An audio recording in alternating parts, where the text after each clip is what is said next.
Tonight, I want to take you to a time when the streets were quiet, but not from peace. When doors were shut for more than rest, when every candle flickered behind windows smeared with vinegar-soaked cloth. Tonight, I want to take you to a forgotten year, when you survived the Black Death. Not as a noble, not as a hero, just as someone who stayed quiet, breathed slow, and didn't answer when the knocking came. Where are you watching from?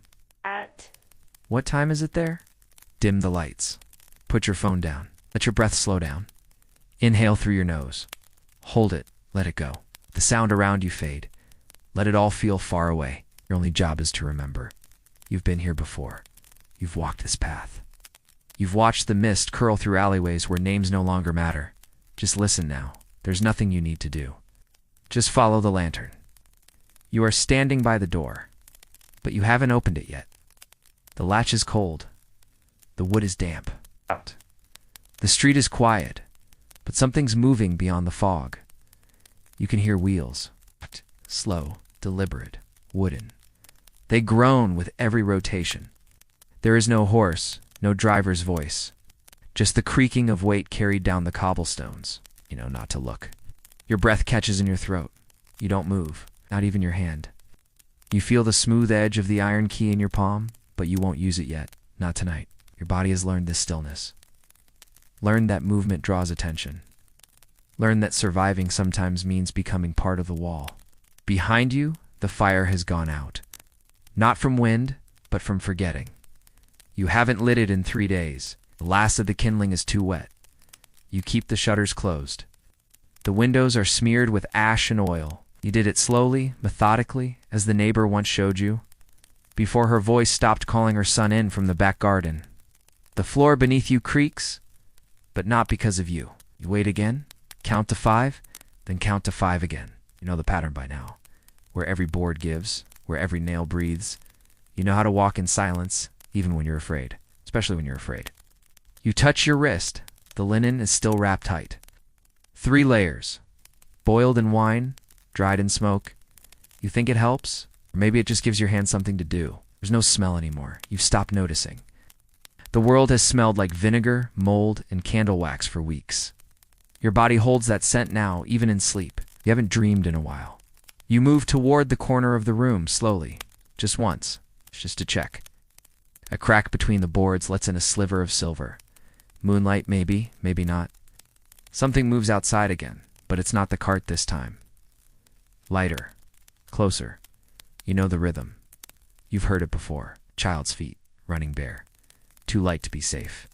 You pressed since yesterday's bread. You soaked it in rosemary water. It was meant to protect you. You're not sure if that's true. But the apothecary said it before he stopped answering his shutter. He whispered a prayer before chewing. Not because you're devout, because it feels right to speak to someone, even if no one listens. The child's footsteps fade. You don't exhale until they're gone. You touch the floor. Still cool. Still dry. That's a good sign. You know where to look for water now. Where the roof leaks in patterns, where the cracks form if the stone gets warm. But it hasn't been warm in days. Not since the smoke came down from the northern side of the city. You heard it in the bells. No? Then you didn't. The silence stretches long tonight. It's a kind that makes your bones ache. The kind that pulls memories from the corners. You remember the voice of your mother. The way she wrapped your feet in wool before walking to the market. The way she said, "Don't touch the apricots with bare hands." You didn't understand why then? Now you do. Outside, the wind picks up. Soft, but heavy. The kind of wind that carries something with it. You know the difference. You stand again. Step back from the crack in the boards. You don't want it near your breath. You wrap the scarf tighter around your face. Vinegar, cloves, a stitch of rosemary. Your throat burns with the scent, but you let it. The lantern is still lit in your mind. Hanging on the wall outside the chapel. Flickering gently. Like it did when you passed by on your way to fetch oil. Before the priest stopped appearing in the doorway. Before the white cloth hung from the knocker. You told yourself it was someone else's cloth. Someone else's door. You close your eyes, just for a moment. You can still feel the rhythm of your steps on the chapel's stone floor. The way it echoed in the early morning when you snuck in to light a candle. You didn't say a name. You just stood in front of the flame. Remember thinking, let me stay whole. Not safe, not lucky, just whole. The wind dies again. You listen carefully. The cart is gone now. The child's feet are gone. All that's left is the stillness, the quiet that feels like it's waiting. You don't know for what. You walk back to the cot. Slowly, not out of fear now, but out of fear. You lie down, still in your clothes. You don't take them off anymore, in case you need to leave, in case someone knocks, in case the air changes. Your hand rests against your chest. You count the beats. 1, 2, 3. Still there? You made it through another night. You don't know how many more there'll be, but this one is yours. You survived today. Let your breath slow. Let your thoughts slip. Sleep if you can. The lantern will still be there in the morning. You've seen it before. You'll see it again. You wake to the sound of scraping, not loud, not sudden, just steady, like claws against old stone. You keep your eyes closed for a moment longer. It's early. Before the light. Before the church bell used to ring. You know what that sound is? You've heard it for weeks. It's the rats again. And they always know before anyone else. You sit up slowly. Your bones creak like the stairs. The air feels thicker than last night. You taste dust in your throat. Your hands move out from under the blanket, and you press your palm against the floor. Still dry, still cold, still safe. For now. The sound continues. A rustle, a pause, a squeak. Then silence again. The rats are warning you. You always listen. The shutters are still closed. You don't open them anymore. Light is no comfort here. It only shows what's missing. What's gone. You rise, careful not to let the cot groan beneath you. You move the cloth from your face and take the first breath of the day. Slow. Through your nose, you hold it for 3 counts. You let it out. You do this every morning now. It tells you you're still alive. You move toward the door, but don't touch the latch. Just listen. The street is still quiet. Too quiet. Even the birds have stopped nesting near your window. You haven't heard them in days, not since the man down the alley collapsed with the bread still in his hands. You watched from behind the curtain. You didn't call out. You knew better. You hear the rats again. Closer this time. Beneath the floorboards, maybe. Or along the outer wall. You reach for the iron poker near the hearth. Not to use it, just to hold it. The weight reminds you of something solid, something real, something not yet taken by fever or ash. You step back from the door. Not today. You won't leave today. You move to the basin. The water is stale. But it's all you have. You dip a cloth into it. Press it to your face. You started mixing herbs into the water. Thyme, pennyroyal. A touch of garlic, if you can find it. You don't even know if it helps, but it gives you something to do. A ritual. A rhythm. You whisper something under your breath. Not a prayer. Not quite. Just a reminder. The rats go quiet again, but you know they're still there. Always listening. Always waiting. You used to be disgusted by them now. You feel something closer to respect. They move before the sickness comes. They vanish before the bodies start to pile. You've seen it with your own eyes. That night in the southern quarter, the rats were gone 2 days before the first house was marked. Your stomach growls. You haven't eaten since the heel of bread yesterday. You unwrap the cloth bundle on the table, inside a single withered apple and a handful of dried lentils. Yes. You stare at it for a long time, then wrap it back up. Not yet. Maybe later. You've learned to wait, to ration, to survive without taste. You step to the back wall. Press your ear against the stone. Nothing, that's good. When there is noise, it's worse. Screaming, crying, sometimes singing, the kind that doesn't come from joy, the kind that repeats itself until it fades into silence. You remember the sound of your neighbor's lullaby, the one she sang even after the crib was empty. You reach for the small pouch on the shelf. Inside, a clove of dried garlic and a twist of linen soaked in oil. You press it to your face, tie it in place.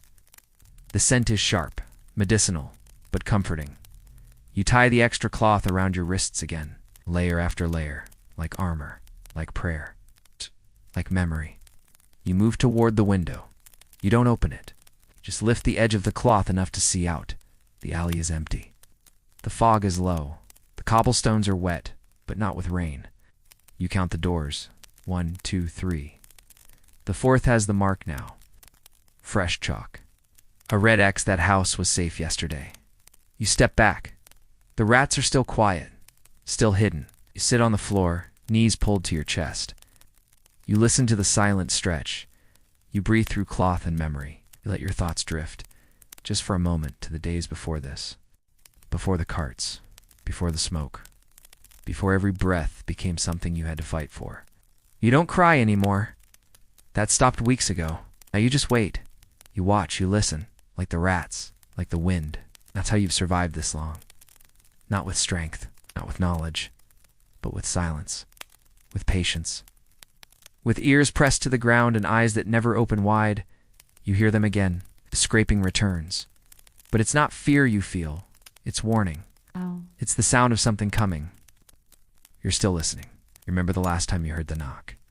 It wasn't loud. It never was. It's just 3 slow raps against the wood, like someone trying not to disturb what was already breaking. You didn't answer. No one did. But everyone listened. That kind of knock used to mean comfort. A blessing. A word. A soft voice behind cloth and collar. But that was before. Now the knock means endings. You sit in the corner of the room, back against the wall, knees pulled close. The air feels heavier than it did at dawn. Your breath moves slower through the cloth at your mouth. You haven't spoken in days, not even to yourself. Words feel sharp now, too loud. You've learned that silence is safer. It's quieter than prayer. It's quieter than mourning. It's been 5 days since you saw the priest. He walked with his hood drawn low, eyes sunken, face hidden behind the soaked veil of his mask. You remember the sound of his steps on the stones, careful, paired with the rasp of incense swinging from the brass chain at his side. He didn't look up. He never does now. He stopped at the door across the alley, stood still, and knocked. You waited, counted the seconds between knocks. 1, 2, 1. Then silence. Then the soft creak of that door opening. And it never closed again. You haven't seen the priest since that night. No one has. The chapel doors are shut tight now, the knocker wrapped in strips of cloth, not the white of peace, the gray of abandonment. The bells don't ring anymore. The candles have burned down to nothing behind stained glass. Only the shadows remain, flickering in your mind when the wind stirs just right. You used to look for them. The priests, not because of faith, but because they moved with certainty when no one else did.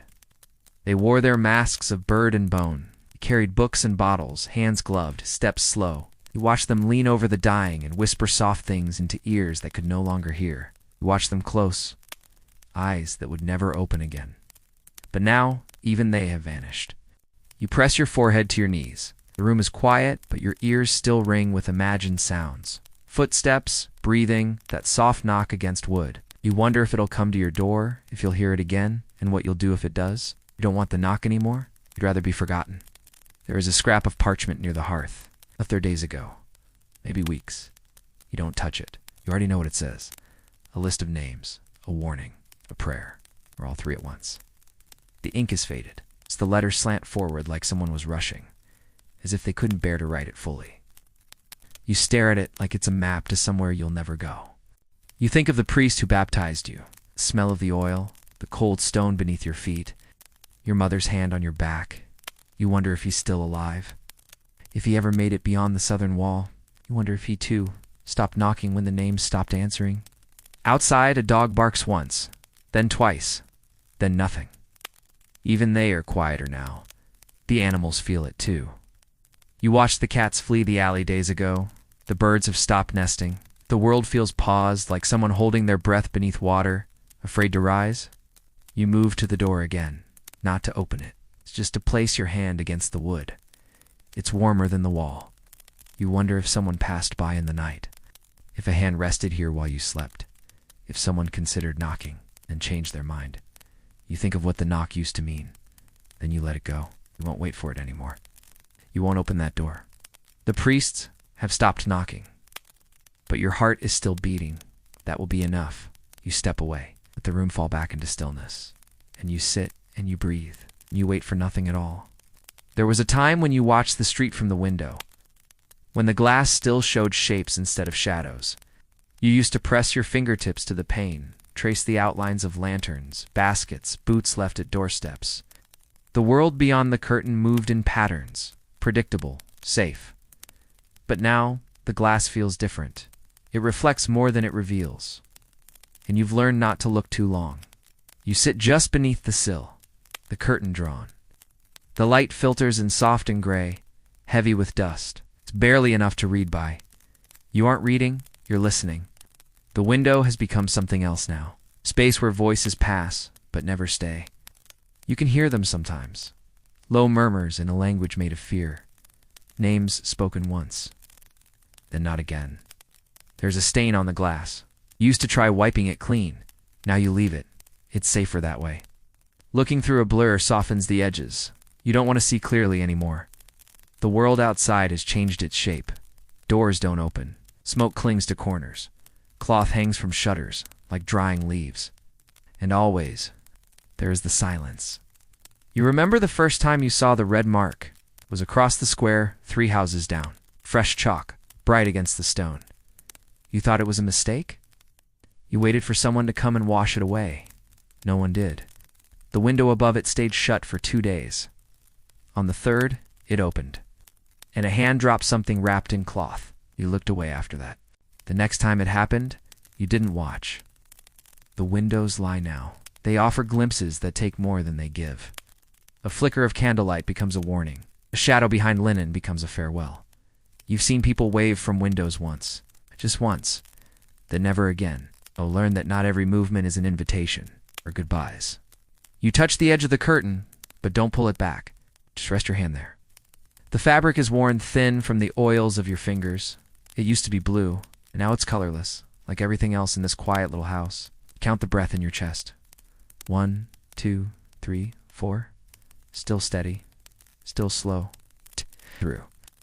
The glass warps truth, and sometimes it remembers what you see. You pull your hand back. Let the quiet settle around you. A bird cries out in the distance, sharp, strange, then gone. You picture the street in your mind. You don't need to see it. You know where the stones are cracked, where the cart left a rut, where the baker's son dropped his basket and never came back. Memory is safer than light now. Softer, warmer, less likely to betray you. You rise and move away from the window, back into the shadow of the room, into the corner where your breath feels steady. You sit, pull your scarf back into place, and close your eyes. Outside, something passes. Slowly, no footsteps. Just the shift of air and silence. You don't need to know what it was. You've survived this long by not looking. We'll survive another day the same way. The window stays shut, and you stay still. You wake to the smell first. Strong, familiar, not from the fire. That went out 2 nights ago, not from food. There's none left on the shelf. It's vinegar, soaked into cloth, pressed into walls. Wiped across wood in long, slow circles until your hands ached and your eyes stung. You've come to know that smell like a second skin. It follows you, clings to your breath, stays long after everything else is gone. You rise without speaking. Your limbs feel heavy this morning, not with fever, not yet, just with remembering. Scarf is still wrapped around your mouth. You tighten it. You never take it off now, even in sleep, even alone. Stained and frayed and damp at the edges, but it's yours. And it's still here. The bottle of vinegar sits on the table, half empty, a pale green glass, smudged with fingerprints and the mark of your thumb where you hold it each morning. You dip a square of linen into the bottle. The liquid is cold, sharp. It burns your fingers in a way you've come to appreciate. Pain means you can still feel. Pain means you're still alive. You begin with the windows, not to see through them. You've long since stopped that. You wipe the edges where the wind might creep in. You dab the corners.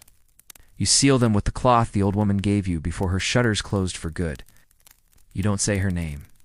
You just remember her hands. Always working, always wrapping, always giving. The smoke comes next. You used to burn rosemary, then thyme. Now just damp straw and bits of linen soaked in oil. Ow. You light it slowly, carefully, in the rusted bowl near the hearth. The flame flickers, weak and uncertain. It's like it's afraid to stay too long. You watch the smoke rise, thin, gray, then thicker as the cloth catches. It curls toward the ceiling, kisses the rafters, disappears. You breathe it in, slow and shallow. Not enough to cough. It's just enough to coat the inside of your throat. You've been told it purifies. You're not sure who said that first. Maybe the apothecary, maybe someone else. Before names mattered less than smells and sounds and warnings. But you do it anyway, because doing something feels better than doing nothing. The hope is the hardest part. It comes in flashes, uninvited. A sound outside that isn't a scream, a voice that says your name, even if only in your head.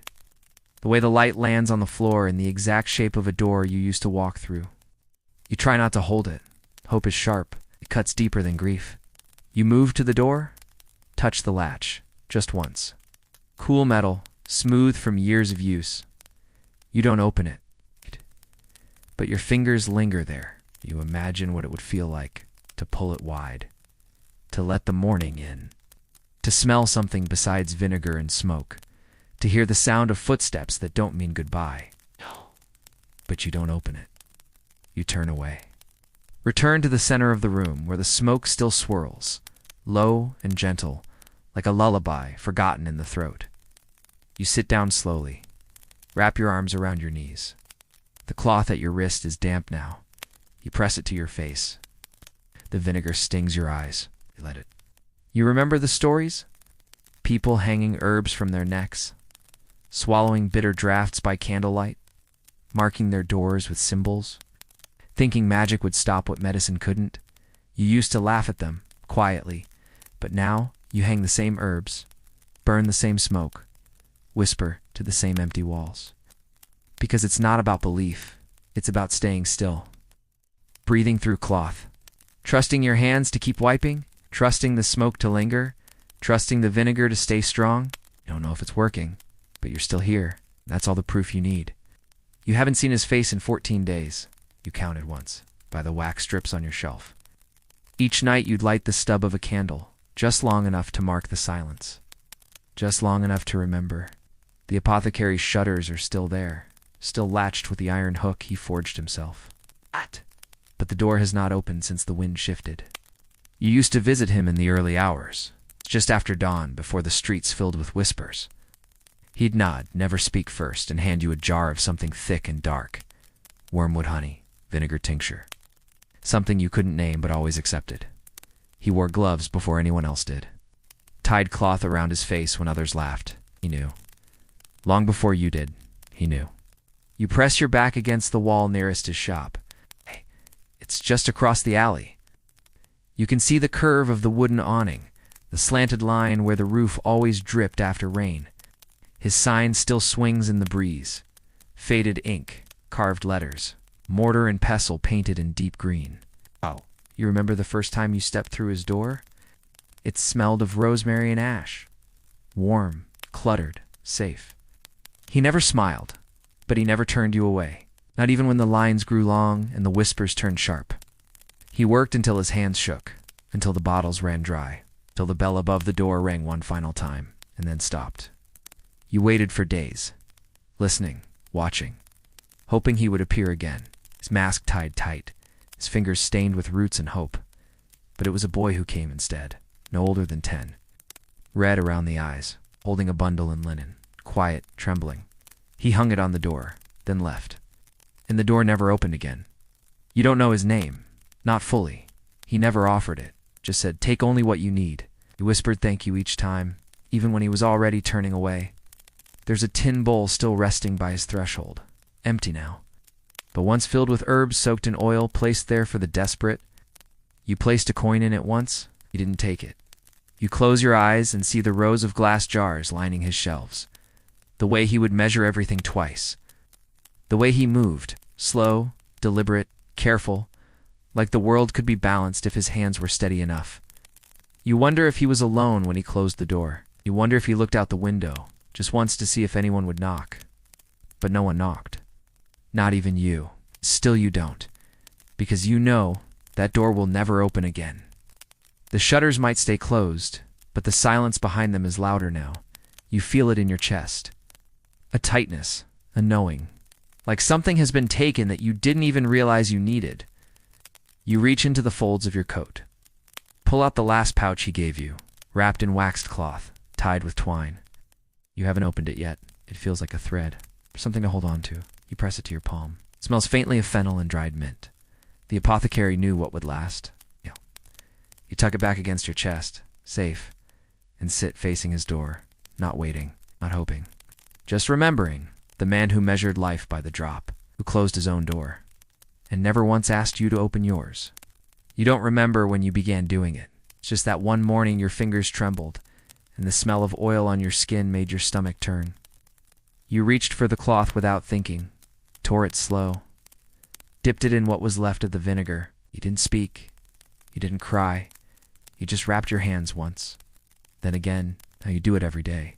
The cloth sits folded by the hearth. You keep it pressed beneath a chipped plate to keep the rats from dragging it away in the night. Your hands move without needing thought. You unfold the linen, lay it flat, dip it into the jar, dark at the bottom where the herbs have settled. The scent rises like memory, sharp, cold, familiar. You press the cloth to your right hand first. Begin at the wrist. Wind, slow, firm, across your palm, between each finger. Once around the thumb, twice over the knuckles, then again, and again. You smooth it as you go, tight enough to feel it, loose enough not to cut. The second hand is always harder. You have to hold the edge in your teeth, use your wrist to turn the roll. You've gotten better at it. Practice makes silence easier. The vinegar soaks through quick. It tingles against your skin. You don't flinch anymore. You finish the wrap. Press the knot with your thumb. Breathe. You look at your hands now, pale beneath the cloth. No blood, no lesions. Still clean, still whole. You turn them over in your lap. Flex your fingers. They move without pain. That's how you know. That's how you're sure. For one more day, the sickness hasn't taken root. You glance at the corner where your basin sits. The water is gone stale. A film has settled across the top. You haven't poured it out. It's too dangerous now. Everything is. You keep it near in case the fever comes, in case you need to cool your skin or soak more cloth. But not yet, not today. You look to the door. You don't move toward it. You just listen, as you always do. The silence is long, familiar, a living thing. You remember when your sister used to wrap her hands too? Not for protection, for work, in the kitchens, in the gardens. Before the city closed its gates and the wells ran dry. Her linen was always neat, folded square. You never saw her once without it. She taught you the double wrap, she told you. Keep your hands ready, always. You feel the weight of that memory now. Not sharp, just quiet. You wonder if her hands were wrapped when she left, if the linen stayed clean, if it mattered in the end. You rise slowly, move across the room. Your feet know the path, past the broken stool, around the second shutter, toward the back wall where the herbs hang in slow decay. You touch the sprigs lightly. Lavender, dried. Fragile, you crush a piece between your linen-covered fingers. The scent is faint, but it's there. You sit again, hands wrapped, breath slow. You do not shake. You do not speak. You listen, you breathe, and you wait, because that's what survival has become. A ritual of silence, a body wrapped in care. A pair of hands protected from what lingers in the air. You count the knots at your wrists. 1, 2, still here, still yours. And you press your palms together like prayer. But you don't ask for anything. It's not anymore. You just stay still and hope the linen holds. The bell always rings at night, never in the daylight. Never when the sky still carries warmth. It's small, not the cathedral bell, not even the chapel chime. It's thin, almost delicate, hung from a cord, tied to the wrist of the dying. So they can be heard when they can no longer speak. You first heard it in a dream, then again while awake. Tonight it rings again. You don't move at first. You lie still on the floor, wrapped in your coat, wrapped in breath, wrapped in your own silence. The sound comes from beyond the window. Light, like a whisper on metal. A single note, then another. It's not steady. That's how you know it's real. You close your eyes, let the sound fall into your chest. It vibrates against your ribs. Cold, hollow, true. You rise without speaking, the scarf still tied across your face, the linen still wrapped at your wrists. The smoke from your herb bowl has faded to a curl of ash. You don't relight it. Listen instead. 1 bell, then 2. A pause, then nothing. Count the space between. It's not far. Maybe across the alley. Maybe the next building over. You step toward the window, but you do not lift the cloth. You've learned better. You listen, and the bell rings again. Softer now, or maybe just weaker. The sound of a hand trying, still trying. Your hands tighten at your sides. You remember the first time you saw the bell tied to her wrist? It was an old man laid on a cart with more cloth than body. They wrapped him in linen. One wrist left bare. They tied the string themselves carefully. Someone wept nearby, but no one turned to comfort her. No one could. The bell never rang that time. Here. They ring the bell again. Just once. You press your hands to your knees. Breathe through the cloth. You won't speak. You can't. Your voice has no place out there. But your breath stays slow. Your eyes stay open. And your heart, for now, still answers. You think of the others who rang. The bells that fell from carts. The hands that stilled. The strings that snapped with no one to tie them again. You swallow the ache in your throat. Not sadness, not even fear. Just the deep, slow weight of knowing. Knowing that sound means time is running out. That someone tonight still fights to be heard. And that you are here. You are hearing them. You wait beside the wall for a long time. The bell does not ring again. But the silence feels full now, not empty. You stay until your legs ache. Then you return to your corner. You wrap your arms around yourself, let the quiet return, and you whisper softly into the space between breaths. I heard you. You don't know her name? You never asked? She never offered. She appeared 3 mornings ago, barefoot on the edge of the alley, hair uncombed, sleeves torn at the wrists. No one else was with her. No voice called after. No shadow followed. Just her, standing by the rain barrel, quiet as dust, holding something small in her palm. She didn't cry. She didn't knock. She didn't move toward you. But you saw her from the crack beneath the curtain, flicker of a face too young to understand, and eyes that looked at everything like it might vanish. You stayed hidden at first. Of course you did. You've learned how to vanish into walls. But you watched carefully. The thing in her hand caught the light. Silver, you thought. Maybe copper? No, silver, tarnished at the edge.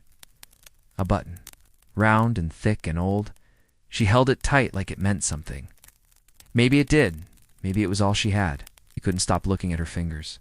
Small, thin, pressed around it like it was a name. She didn't come close that first day. Just stood by the barrel, then sat on the stone step where the cats used to curl in the sun. You didn't open your door, not the second day either. But she returned again, same place, same silver in her hand.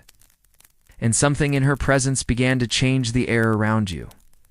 You didn't want it to. You didn't ask for it. But silence has a way of softening when someone else shares it. On the 3rd day, she looked up at your window. Just once. Then she placed the button on the ground, pressed it into a crack between the cobblestones, and left. You waited 2 hours before opening your door, only wide enough to reach your hand out. You touched it. Cool metal worn smooth at the center. It had a design on it, but so faint it could have been a leaf, or a bird, or a thumbprint left from too much holding. You didn't bring it inside. Not right away. You just sat on the step with it in your hand, like she had. Felt the shape of it, the weight. It didn't feel like luck. It felt like memory. You pressed it to your wrapped palm, not for protection, but to remind yourself. Someone else is still alive. Someone else still walks. Someone else still sees. You left the button near your door that night, not hidden, not buried, just placed, in case she returned, but she didn't. Not the next day, not the one after. And still the button stays. You think of her often now, the way she stood without shaking, the way she didn't beg or speak or weep, just waited, just offered something small and silver, like a piece of herself. You sit by the door again tonight, the button in your hand. You press it to your chest. It's warm now. It's real and enough.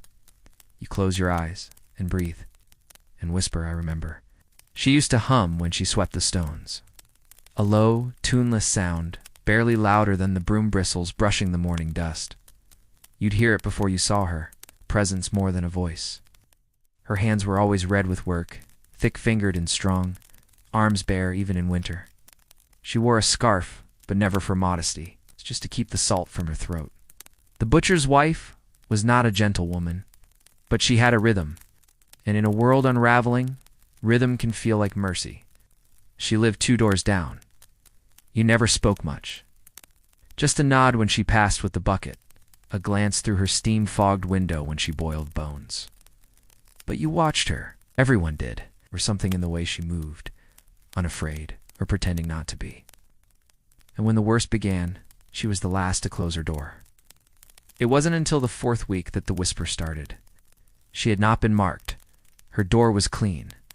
No red, no chalk, no cloth, but her chimney still smoked. Her shutters creaked open some nights. You saw it, and you began to wonder. How was she still cooking? Where did she get the rosemary? How did she walk without trembling? The others whispered more loudly as the days grew still. They said she made tinctures from marrow, that she wrapped the bones in soot and twine. Her husband had not been seen in days, and yet she still boiled. You never saw the man again, only her, stirring, steady, never breaking pace. You remember the night you smelled something sweet in the wind.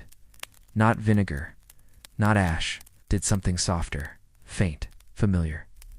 You pressed your hand to the window and saw her light moving past the shutters. Lantern high, apron stiff, face half-shadowed. She was walking toward the end of the street carrying a bundle. When she returned, her hands were empty. You never asked, you never would. But the next day, the widow across the square stopped coughing. And by the next week, 2 children were back in the alley, quiet but whole. You don't believe in miracles, but you believe in the butcher's wife, even now, even in silence.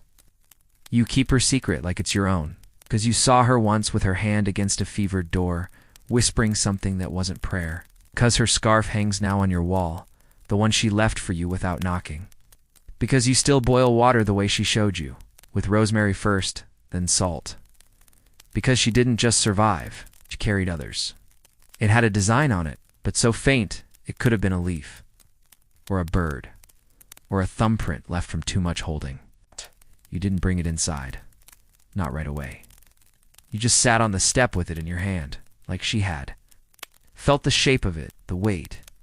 It didn't feel like luck. It felt like memory. You pressed it to your wrapped palm, not for protection, but to remind yourself. Someone else is still alive. Someone else still walks. Someone else still sees. You left the button near your door that night, not hidden, not buried, just placed, in case she returned, but she didn't. Not the next day, not the one after. And still the button stays. You think of her often now, the way she stood without shaking, the way she didn't beg or speak or weep, just waited, just offered something small and silver, like a piece of herself. You sit by the door again tonight, the button in your hand. You press it to your chest. It's warm now. It's real and enough. You close your eyes and breathe and whisper, I remember. She used to hum when she swept the stones. A low, tuneless sound, barely louder than the broom bristles brushing the morning dust. You'd hear it before you saw her, presence more than a voice. Her hands were always red with work, thick-fingered and strong, arms bare even in winter. She wore a scarf, but never for modesty, just to keep the salt from her throat. The butcher's wife was not a gentle woman, but she had a rhythm, and in a world unraveling, rhythm can feel like mercy. She lived 2 doors down. You never spoke much. Just a nod when she passed with the bucket, a glance through her steam-fogged window when she boiled bones. But you watched her. Everyone did, or something in the way she moved, unafraid or pretending not to be. And when the worst began, she was the last to close her door. It wasn't until the 4th week that the whisper started. She had not been marked. Her door was clean. No red, no chalk, no cloth, but her chimney still smoked. Her shutters creaked open some nights. You saw it, and you began to wonder. How was she still cooking? Where did she get the rosemary? How did she walk without trembling? The others whispered more loudly as the days grew still. They said she made tinctures from marrow, that she wrapped the bones in soot and twine. Her husband had not been seen in days, and yet she still boiled. You never saw the man again, only her, stirring, steady, never breaking pace. You remember the night you smelled something sweet in the wind. Not vinegar, not ash, did something softer, faint, familiar. You pressed your hand to the window and saw her light moving past the shutters. Lantern high, apron stiff, face half-shadowed. She was walking toward the end of the street carrying a bundle. When she returned, her hands were empty. You never asked, you never would. But the next day, the widow across the square stopped coughing. And by the next week, 2 children were back in the alley, quiet but whole. You don't believe in miracles, but you believe in the butcher's wife, even now, even in silence. You keep her secret like it's your own, 'cause you saw her once with her hand against a fevered door, whispering something that wasn't prayer. 'Cause her scarf hangs now on your wall, the one she left for you without knocking. Because you still boil water the way she showed you, with rosemary first, then salt. Because she didn't just survive, she carried others. Pressed apple peel. One by one they came. No sound, no cause, just presence. Their wings made the smallest sound when they landed. A hush of cloth, a breath of shadow. You began to wait for them. Not as friends, not as signs, but as witnesses. They never came close. They never begged. They simply watched, took what was given. For that you respected them. You made sure your hands were always clean when you fed them. You washed in cold water, dried them with the old wool you kept near the hearth, then wrapped your fingers again in linen, clean, dry, folded smooth. Not for them, for you. 'Cause the act needed to feel sacred, 'cause you needed one thing in this world that was still yours. Even now, before the window, you feel the weight of their gaze. One perches near the chimney, another on the broken beam above the street, waiting silent, feathers glossy and still. You unwrap a piece of dried grain and place it carefully on the sill. Your hands move with precision. No tremble. No pause. You bow your head just slightly, the way you did at the chapel before it closed. You do not speak. But in your heart, you say what you always say. Take only what you need. You step back, and they come. The first raven lands with grace, tilts its head, waits, then takes the second follows, then a third, each one careful, each one watching you as if they understand more than they should.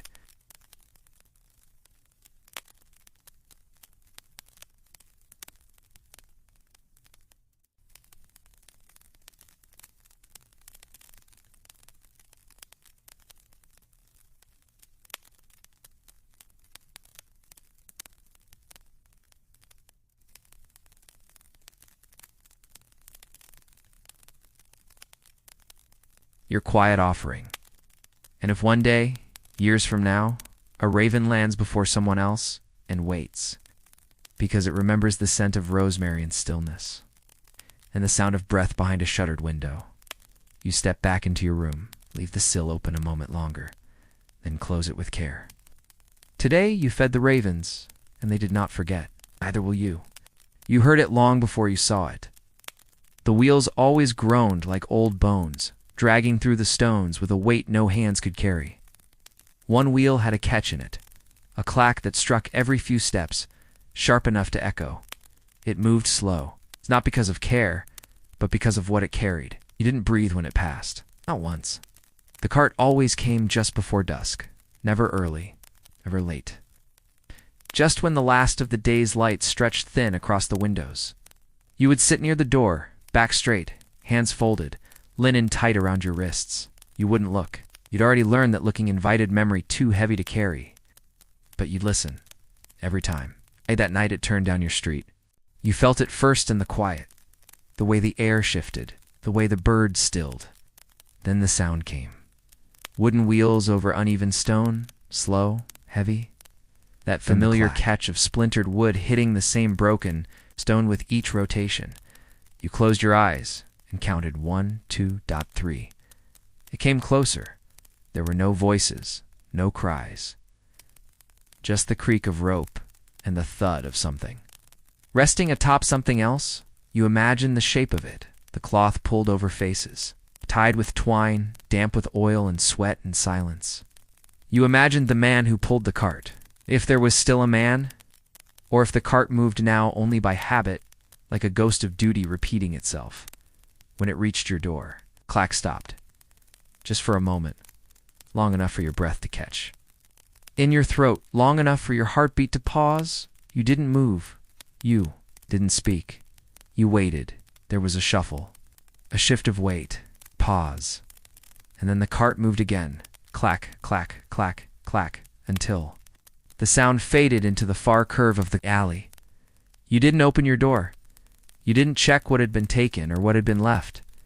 You just sat there alone, with your breath still shallow behind the cloth, and when the sky turned dark and the hearth cooled and the moon curled against the slats in the ceiling, you finally exhaled, and you whispered the names of the ones you remembered.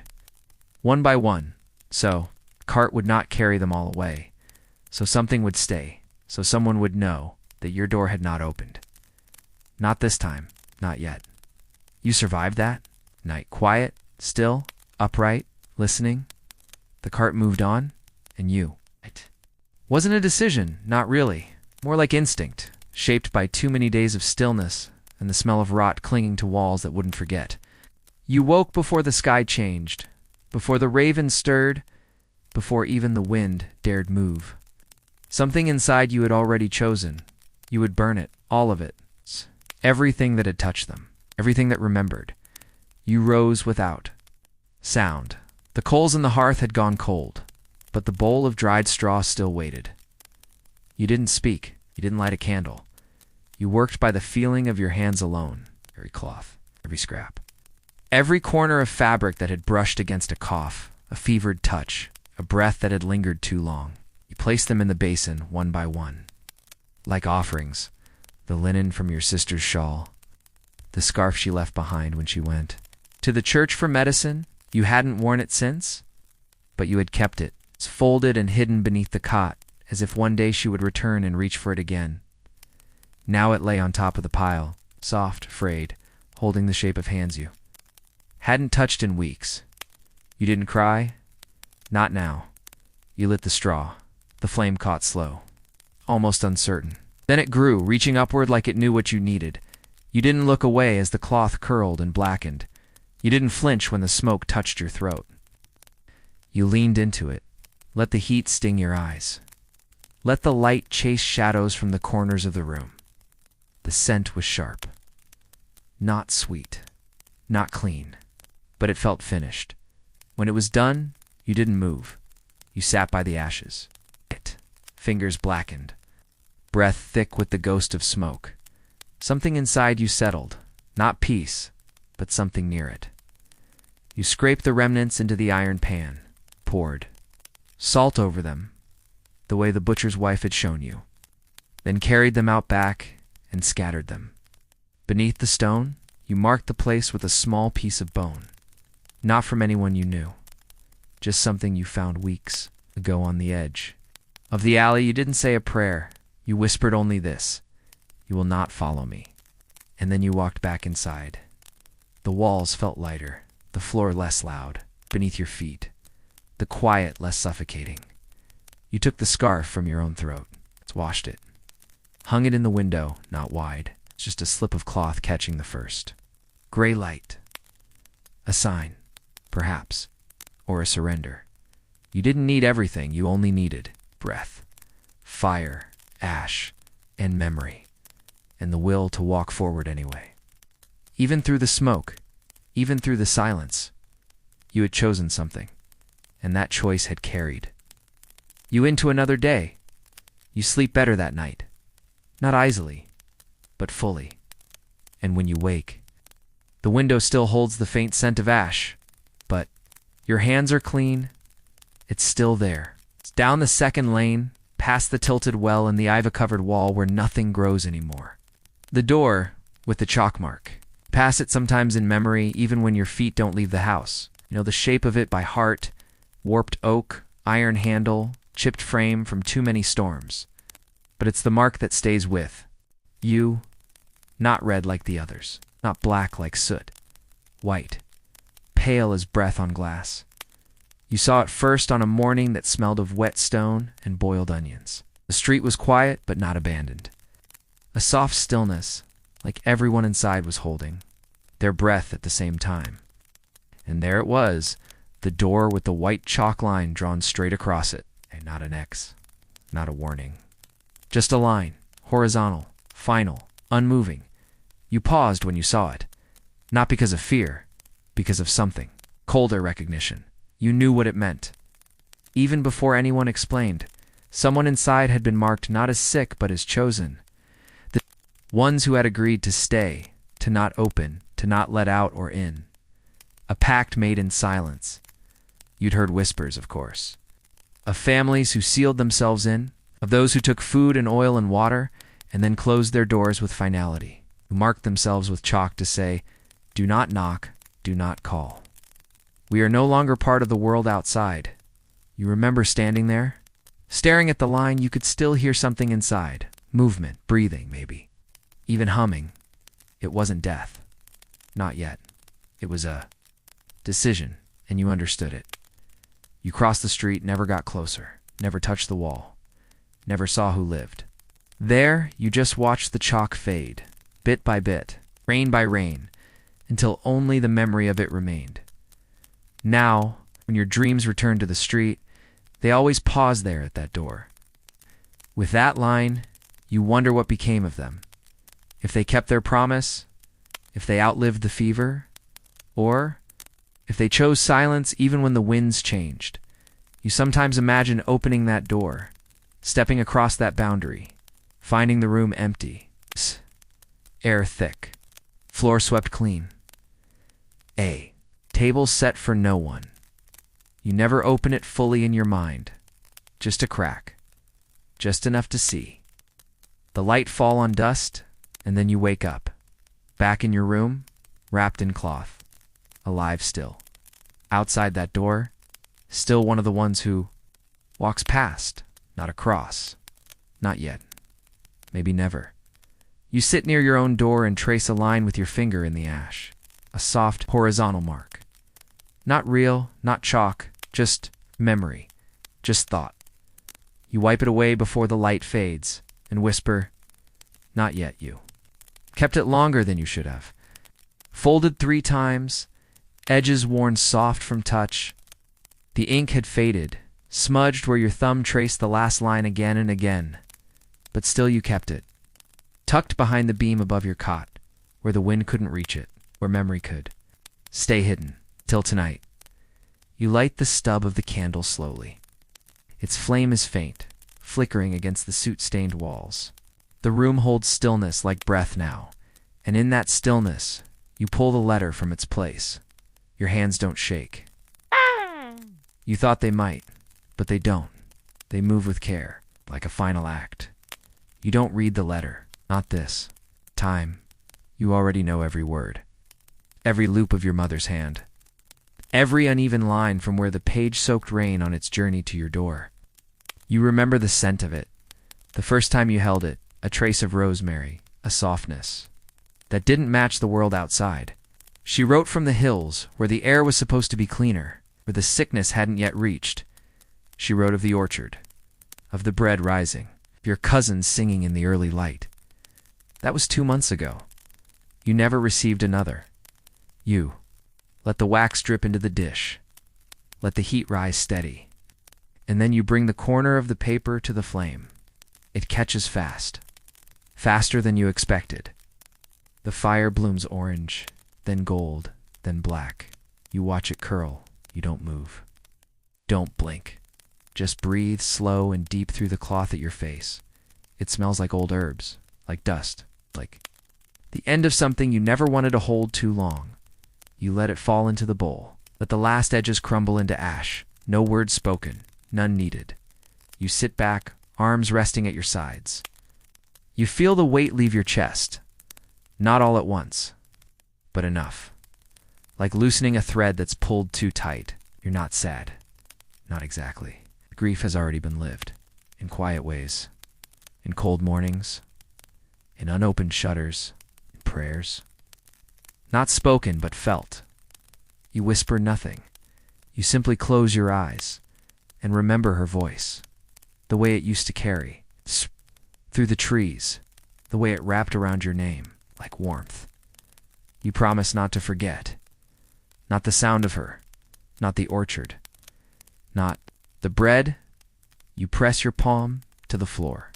Grounding yourself in the present, still here, still breathing, still wrapped in linen. In silence, the letter is gone. But your hands are free now, and tomorrow. The wind will move through the cracks again. You'll let it come. You'll let it carry the ash wherever it needs to go. You sleep with your fingers open, and your past behind flame. You first saw her when the sky was the color of old wool, pale and thick with smoke that never seemed to drift. You weren't looking for anyone that morning. You rarely did. Would gone to the edge of the alley, scarf tight across your mouth, just to see if the rosemary bush was still alive behind the wall. But instead, you saw her. She was kneeling in the dirt behind the garden gate. Hands deep in the soil, sleeves pushed past her elbows, hair tied back with a strip of gray cloth. Her fingers were caked with earth, not delicately, not as if tending, as if digging, as if searching for something she hadn't yet lost. You froze. There was no fear in her face. No sickness in her shoulders. She moved with the calm of someone. Untouched. Like she had simply stayed when the rest of the world left. You didn't speak. You just watched, one breath held behind linen. One moment stretched long. Then she looked up, and she saw you. Her eyes were pale, not blue, not green, but something in between. Like water that had once been clear and now held stories too old to name. She didn't smile. She didn't wave. She just held your gaze, steady, like she'd been waiting. You lowered your eyes first, turned back through the alley. But that image stayed with you. A girl in a garden that should have withered, alive, moving whole the next day. You returned, slow steps, scarf tied the same way. Arms tight across your chest. She was there again. This time she was boiling something over a small flame. The smoke rising in a soft spiral toward the chimney that leaned like it was listening. She was alone. Always alone. But she looked like she belonged there, like the house had bent around her to keep her safe. You left a jar on her doorstep. Dried, lavender soaked in oil. No note, just a gesture. The next day, it was gone, and a thin length of bread had been placed in its place. You never spoke. You never knocked. But a rhythm began between you. Things passed in silence. From door to step, from hand to ledge, a sprig of mint, a sliver of beeswax, a scrap of cloth stitched with care.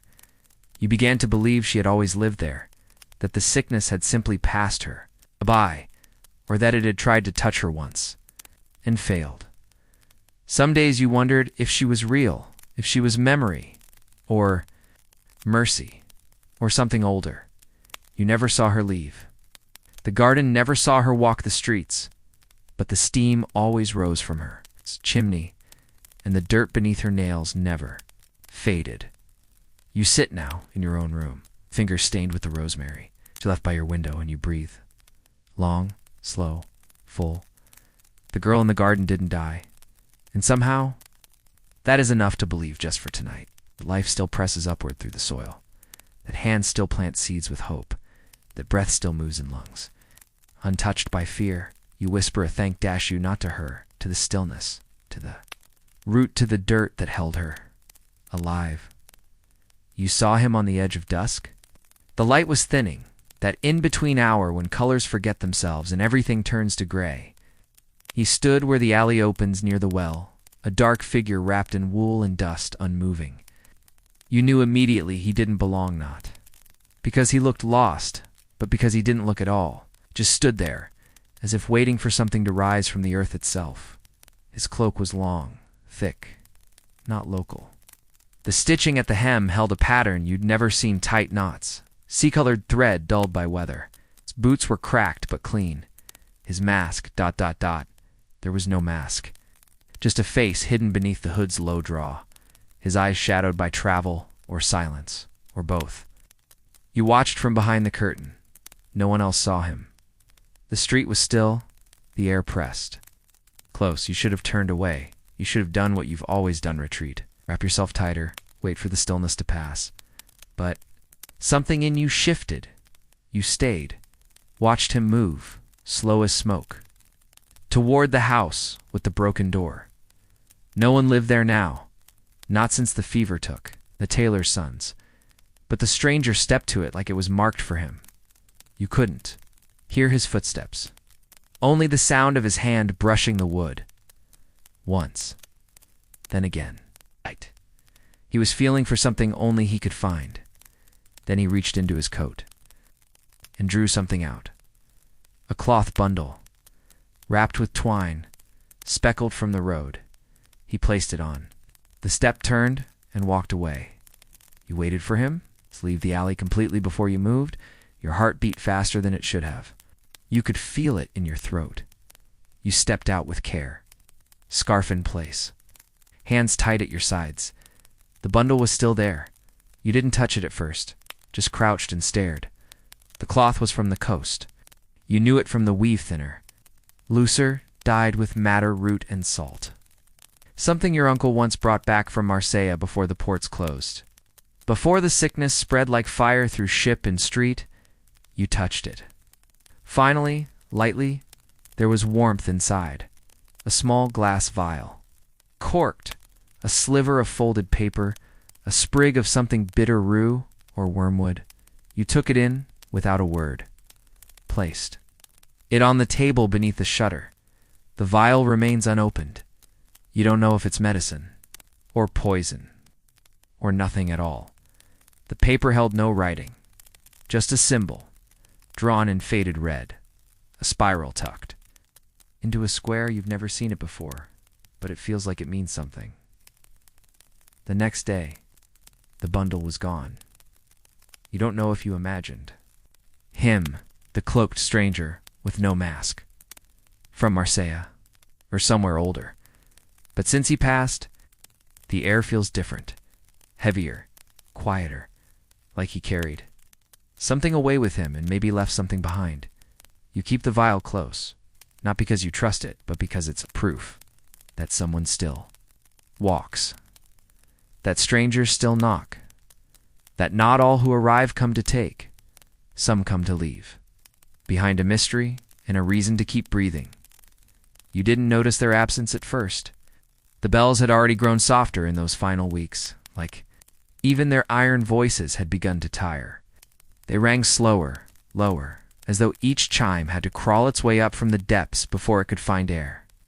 But they rang still, through fog, through grief, through nights so quiet you could hear a crow's wing beating 3 streets away, until the morning they didn't. You woke with the sun just beginning to press through the cracks, expecting the usual rhythm, that single chime that used to come at dawn, not to call you, but to remind you the world was still turning. But there was nothing. No sound, no vibration in the stone. Just the stillness of breath held too long. You lay there, listening harder, as if effort alone could summon sound. But the silence stayed. You waited. 1 hour. Then 2, still nothing. No bell. No signal, no voice from the chapel tower. The city had stilled before. It's never like this. Never this deep. Never this final. You rose and wrapped your hands with care. Vinegar first, then cloth, then quiet. Every step measured, like the bell might punish you if you moved too loudly in its absence. You didn't go to the church. You wouldn't. But you walked to the far wall of the room. The one that faces east, where the light touches the floor in long, broken shapes. And you listened again. Still nothing. Not even the distant echo of another quarter's bell, only the whistle of wind through shutters too loose to seal. It felt like forgetting, not yours, but the city's, like something ancient had been erased. Not with fire, but with silence. You tried humming. 1 note. The same one the bell used to hold. It sounded hollow. Smaller. You let it go. You moved to the hearth, stirred the ash, lit the rosemary, though it was almost gone. The smoke drifted without. Direction? Not upward, just outward. Like even it didn't know where to go anymore. The bells had always been a kind of boundary when they rang. The world outside felt tethered to the one inside. Time meant something. Sound meant someone, still marking the hours. But now time no longer ticks. It lingers. It floats. It waits. You wonder who rang them last, whose hand pulled the rope. It's damp from fog. worn from years of prayers and weddings and final rites. You wonder if they knew that chime. This would be the last. You whisper something to the wall, not a prayer, a name. The name of the boy who used to carry. The keys, you haven't said it in weeks. The silence absorbs it, gives nothing back, but you feel something shift. Not outside, within you. Light the candle early tonight. Set it near the window. Let the flame burn long and low, because the bells have gone, but you are still here, in some part of. You remembers the sound, and that is enough. You hadn't meant to begin digging. Not that night. Not with the sky hanging heavy and the moon sharp enough to cut the corners of the rooftops. But sometimes the body moves before thought catches up. And yours was tired of stillness, of waiting, listening to doors that never opened and streets that spoke only in echoes. You needed a way out. Even if it led nowhere. You chose the far wall behind the basin, where the stone had cracked weeks ago from the frost. You had pressed your fingers to it before, felt the softness in the plaster, heard the hollowness behind. But you never touched. It, not until tonight. The moonlight spilled through the shutter slats in thin silver ribbons. You moved slow, careful not to shift the boards beneath your feet. You knelt, breath steady through the cloth, and began with your fingers. Nails pressed to the edge, pulling at the flaking layer of wall. Each piece came away like old skin, dust blooming in soft clouds around your knees. Behind the first layer, you found rot, not mold, just age. The wood dark and weak from years of damp and silence. You didn't stop. You dug deeper. You used the broken spoon you'd kept for weeks. The one with the split handle and the edge smoothed from use.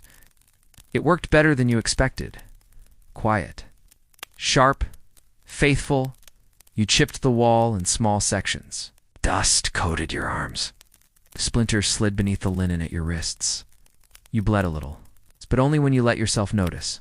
Behind the rot was earth, cold, damp, black with the weight of decades. You leaned close, pressed your nose to it, smelled. It's nothing but stillness, and the promise of somewhere else you didn't imagine escape as a place, not a road, not a forest, not even a boat. It was just not here, not these four walls, not the air you'd shared with ghosts, just space wide enough to stretch your arms. A breath unwrapped from cloth, a silence that didn't ache, so you kept digging. All night. Not with urgency, not with fear, but with devotion. You stopped only once to sip water from the chipped cup. The moon moved across the floor like a shadow with purpose. You whispered thanks to it, not for light, but for company by dawn. The hole was shoulder deep. You couldn't see where it led, and that didn't matter. It was yours. It was open. It was a way forward. You covered it with boards before the sun fully rose. Pressed them down with stones. Marked. The spot with dried mint, so you'd know without looking. No one would find it. No one would follow. You sat by it then, quiet and full of dirt. You didn't smile, but your breath came easier. And for the first time in weeks, you slept without dreaming. You saw it at first light. You just passed the bend where the ivy wall curls around the baker's steps. The chalk was fresh, still wet near the edges. What? A thick red X scrawled across the center of the door, sharp and final. The kind of mark that didn't just say someone is sick. It said no one will answer. It was the last house on the lane without a mark. You'd watched it for days, kept your eyes on the curtain that fluttered only when the wind shifted just right. You remembered the girl who lived there, the one with braids down her back, the one who used to leave baskets of dried apples by the chapel when it still opened its doors. She hadn't been seen in almost a week. But still, part of you had hoped. The red mark said otherwise. You didn't get close. No one did anymore. Not when the color was still wet. Not when the air near the door felt heavier than breath. You stood at the edge of the lane, hands wrapped tight, mouth covered, heart folded inward. Or you watched. There was no movement. No. Sound, just the mark. It felt heavier than the others. Not louder, not more tragic. Just final. Like the city had whispered enough. You turned back before the wind could shift. Walked the long way home. Past the dry well. Past the broken cartwheel. No one had moved in weeks. Each step measured quiet. The kind of walking you did when you weren't ready to say goodbye, but didn't have a choice. That afternoon, you didn't light the fire. You didn't wash the bowl. You sat near the wall and pressed your hand to the floor, remembering how many names you'd whispered.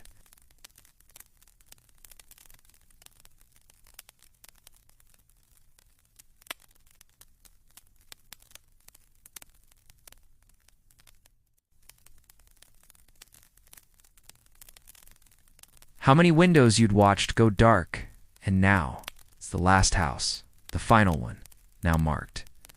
You thought it would feel like the end, but it didn't. It felt like a held. Breath like the silence before a bell, like something beneath the earth had paused. Listening, you whispered her name just once, just for yourself, and you added one more name to the corner of your wall, written not in ink, but in the memory of fingers. You sat still and let the grief pass through without breaking. You, because it would not be the final mark. Not for the city, but maybe. For the lane, maybe this street had finished its story, and you were still here. To remember, still here to carry it, still here to keep the names. Oh God. One more day, one more breath, one more step without red on your door. You wake before the sun rises. Not because of sound, not because of fear, but because something feels lighter. You open your eyes, and the air is different.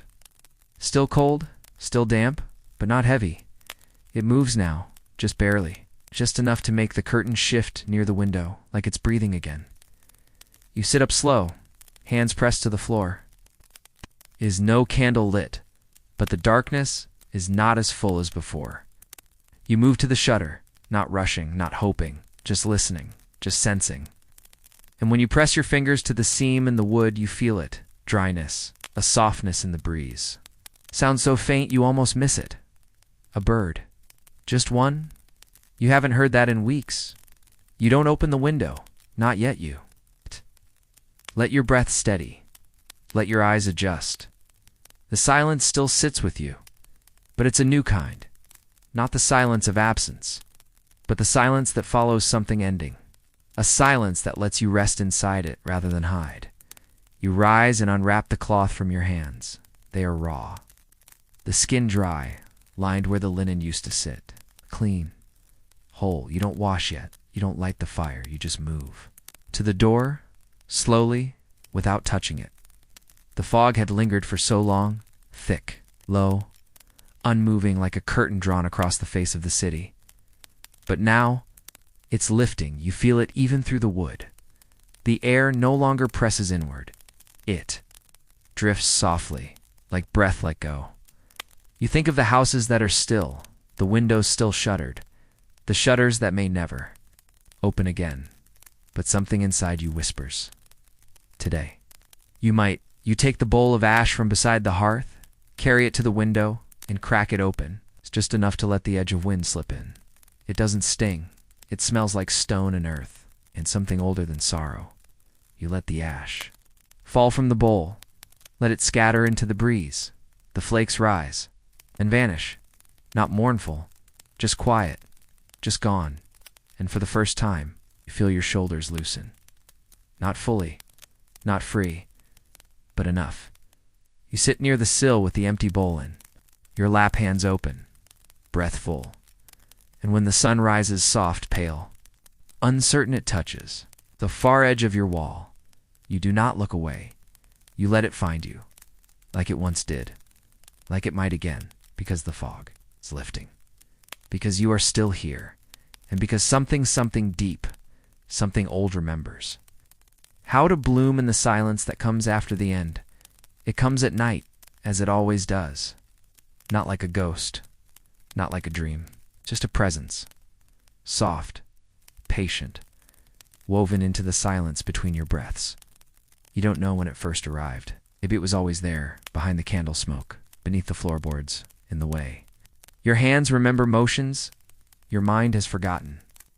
But lately it's louder, closer, more familiar than your own name. You try not to chase it. That only makes it stay longer. Instead, you let it find you, sitting by the wall, knees drawn up. Fingers wrapped in fabric, long gone thin. You don't speak. That's You don't move. You only breathe. And it finds you right there. In that stillness, it begins with the feeling of warmth, not in your chest, but behind your spine, like someone once stood there, just a step behind. Just close enough that you didn't need to look to know they were. Real, you remember that? Not the face, not the name, just the feeling, the way safety used to feel. When the world wasn't quiet yet, the memory comes in pieces, not whole. A wool blanket draped over your shoulders, a scent of baked bread pulled. From an oven lined with stone, the hum of a lullaby not sung to you, but around you. Words you couldn't understand, but still believed in. You clutch your wrists, without meaning to, not from fear, but to stay still, to hold the shape of the moment, to keep the memory from slipping, okay? You remember laughter? Not loud, not wild, just soft like someone speaking with their eyes closed. You remember? Hands not strong, not trembling, just known. You try to hold that part, longest the hands. The way they brushed your cheek once in passing, the way they folded the scarf around your throat when the first smoke rose over the square, the way they stayed at your back, even when they had to let go and then you. Remember letting them go.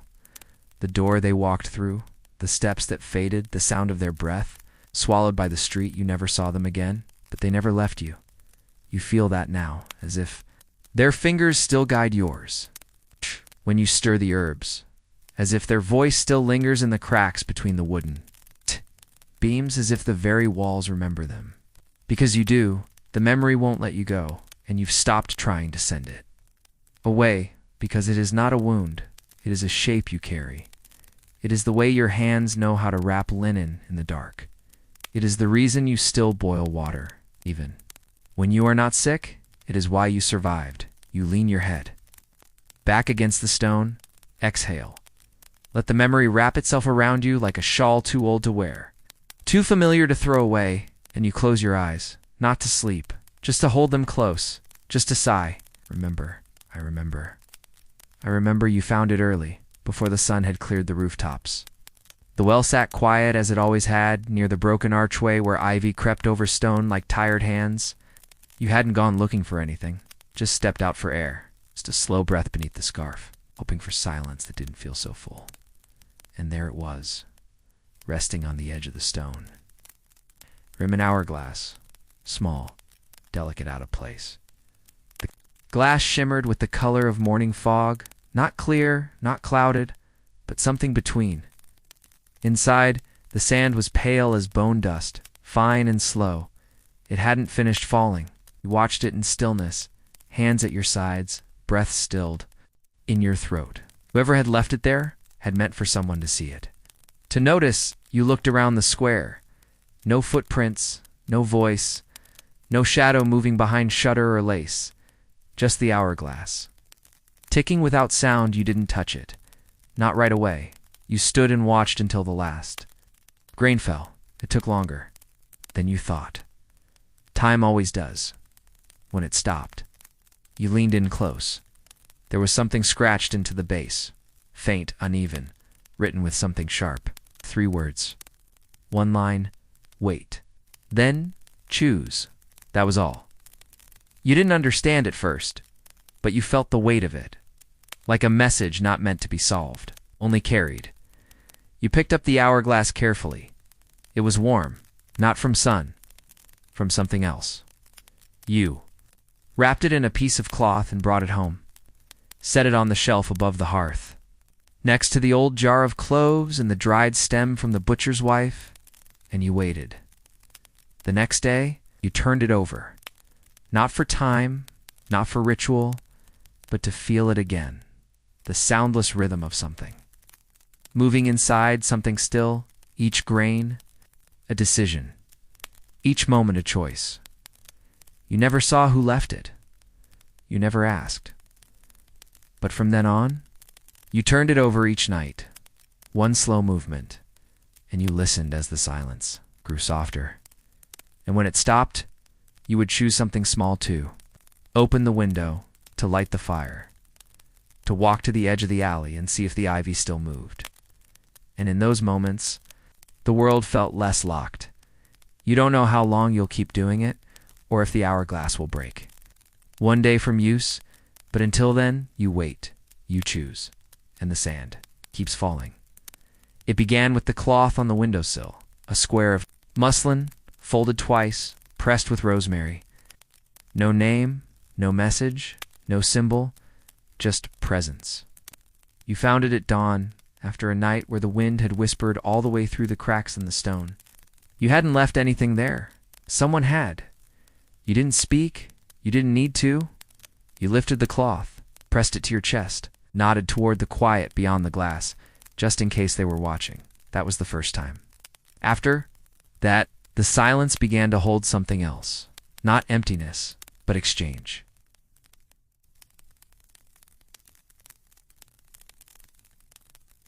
The next night, you left a length of string, dyed with soot, frayed at the end, tied into a knot that only meant, I see you. The day after, a line of seeds appeared at your doorstep, pressed gently into the dirt, not buried, just waiting. You never asked for this. You never planned it. But in a world where words had become heavy, dangerous, easily lost. Silence had become the new language. You began folding paper, just shapes, triangles, pockets, things that held nothing but breath. You left. Them near the well, on the step, once in a tree, just to see if they would fly. They always disappeared by morning, and once. In their place, a stone had been left flat warm from the night air. A single line etched across it, curved. Deliberate, you traced it with your thumb until you fell asleep. You don't know who it is. The one who listens. Back, who hears without sound, who answers without voice. But you've come to trust them, not as a person, as a rhythm, a steady pulse inside the silence. Now, when you light the candle, you pause.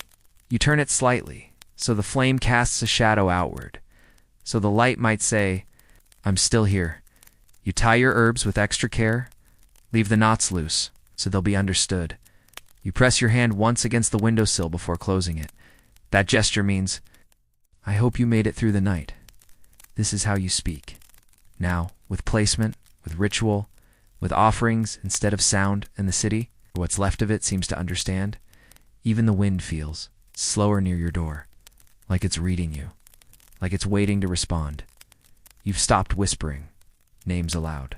You write them now into the corners of the wood, into the folds of your linen, into the breath between footsteps, because the words themselves no longer matter. Only that someone, somewhere still hears. It was there when you opened the door. Just after sunrise, when the mist still clung low to the stone and your breath hung thick in the air. You hadn't planned to open it that morning. You rarely do, but something had pulled at you in the hours before light. A dream, maybe, or the sound of something soft brushing against the step. You listened. You waited. And when the quiet felt right, you unlatched the door. There, wrapped in coarse linen, sat a small round of bread. Still warm, you knelt slowly. Pressed your palm above, it without touching. The heat was faint, gentle, alive. You hadn't felt warmth like that in weeks, not from the hearth, not from your hands, not from the sky. You didn't ask where it came from, you already knew. Someone had baked. Someone had walked the alley. In the night, someone had chosen you. You carried it inside with both hands, as if it might fall apart. The cloth held no mark, no stitch, no symbol. Just flour at the corners, a soft dampness from steam. You set it on the table and sat beside it. Not to eat, not yet, just to witness it. The scent filled the room slow and steady. Yeast and something. Like time, it reminded you of home.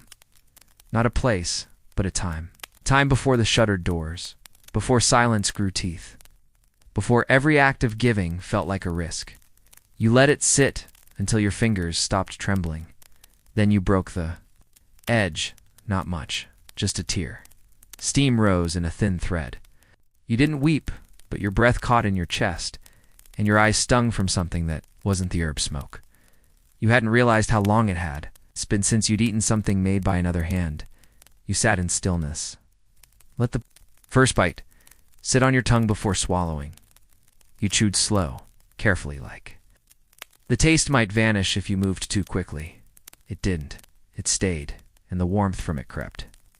Into your chest, into your chest, into your ribs. You ate half-wrapped. The rest in cloth again. Left it near the window, as if to say, I remember you sat with that bread beside you the rest of the morning, not speaking, not working, just being. And when the ravens came later, circling once above the house before vanishing into fog, you felt a stillness in your bones, not sorrow, not fear, just presence. You survived that day without dread because of that bread, because of the hands that made it, because someone, in the quiet, still chose kindness, and you will carry that taste forever. You didn't tell them to. You never said it aloud. But names carry weight, even when whispered, even when buried. And that child, then silent, wrapped in too many layers. For their small body must have heard yours once, somewhere in the hush between days. Because when they looked at you with those wide, unreadable eyes, they said it. Your name soft, like they were asking for permission to keep it.